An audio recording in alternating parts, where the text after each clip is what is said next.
महाराष्ट्र आवाज न्यूज. धुळे आणि नाशिक जिल्ह्यातील विविध मंदिरांमध्ये मालिका स्वरूपात चोरी करणाऱ्या मध्य प्रदेशातील 2 सराईत चोरट्यांना शिरपूर शहर पोलिसांनी अटक करत 6 गुन्ह्यांचा यशस्वी उलगडा केला आहे. या कारवाईत संशयितांकडून सुमारे 4 किलो 199 ग्रॅम वजनाचे चांदीचे दागिने आणि रोख रक्कम असा एकूण 7,83,400 रुपयांचा मुद्देमाल जप्त करण्यात आला आहे. 30 जून रोजी रात्री शिरपूर तालुक्यातील सावळदे येथील दत्त मंदिरात झालेल्या चोरीनंतर शिरपूर शहर पोलिसांनी तपासाची चक्रे वेगाने फिरवली.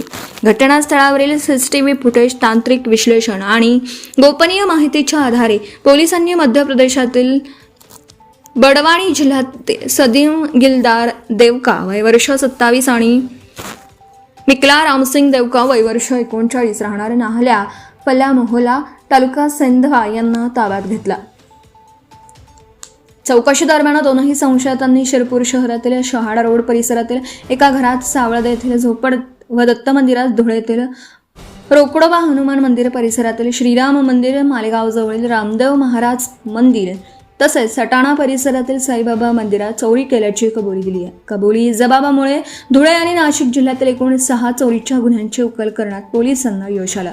संशयितांकडून चांदीचं छत्र, मुकुट, पाटल्या, कडे, जोडवे, पैंजण, साखळ्या, हार तसेच इतर चांदीचे दागिने आणि रोख रक्कम जप्त करण्यात आली आहे.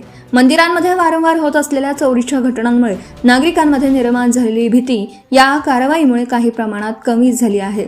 ही उल्लेखनीय कारवाई जिल्हा पोलीस अधीक्षक विशाल आनंद, अपर पोलीस अधीक्षक अजय देवरे आणि उपविभागीय पोलीस अधिकारी सुधीर पाटील यांच्या मार्गदर्शनाखाली शिरपूर शहर पोलीस ठाण्याचे पोलीस निरीक्षक किशोर कुमार परदेशी, PSI जितेंद्र महाजन तसेच पोलीस अधिकारी व अंमलदारांच्या पथकाने केली.